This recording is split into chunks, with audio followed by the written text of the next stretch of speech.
ริงมันมีว่าเชิดหน้ามันคงไม่มีอยู่จริงตายแล้วก็จบทุกสิ่งแล้วทิ้งทุกอย่างไว้ตรงนี้ดีเจบีเควายบอกรักแค่รู้จักอย่างมากก็จุดทูบไว้คนละดอกแล้วบอกให้ไปสบายให้ไปที่ชอบที่ชอบนายคงไม่อยากไม่สบายในตอนนั้นเพราะมันไม่ได้หายใจเอาเป็นว่าตอนนี้ยังไม่ตายชอบอะไรก็ไปทำสักก่อนดีกว่าล้มหมอนนอนแล้วหมดเวลาไม่ได้ตื่นขึ้นมาทำตามที่ต้องการถึงตอนนั้นจะมาเสียดายมันเพราะวันข้างหน้ามันอาจไม่มีอยู่จริง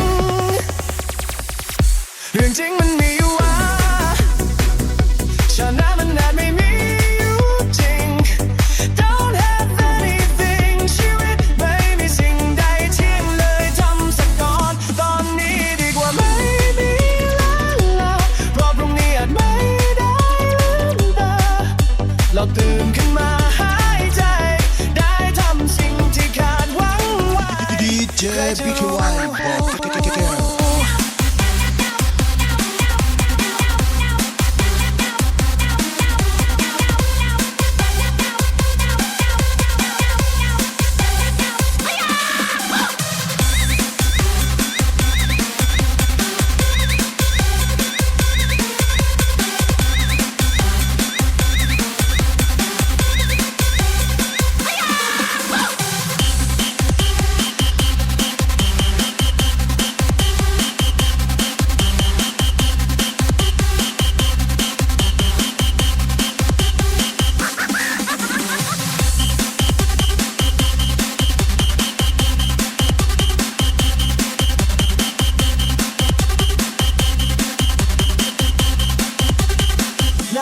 คงไม่อยากไปสบายในตอนนั้น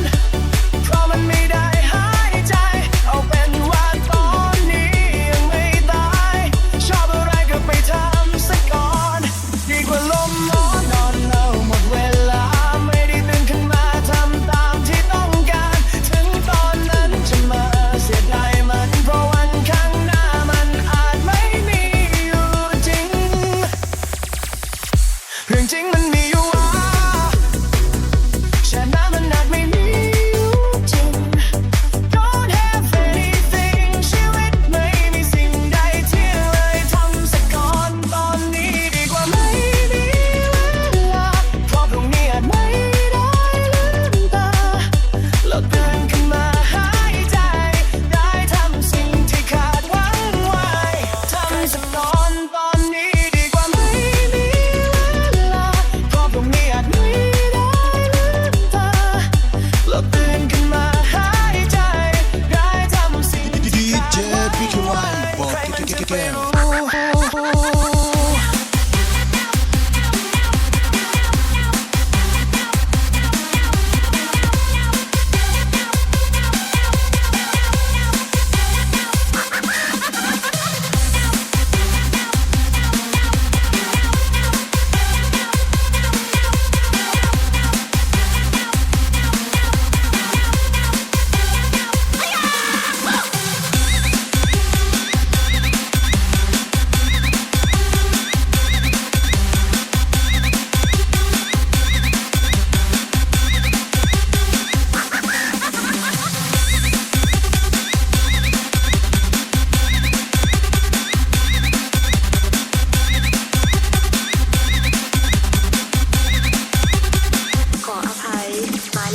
โทรหาว่าสามารถติดต่อได้ในขณะนี้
Y'all having a good time out there.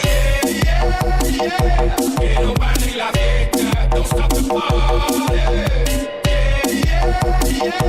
Ain't nobody like it, don't stop the party. It's a remix. I say y'all having a good time out there.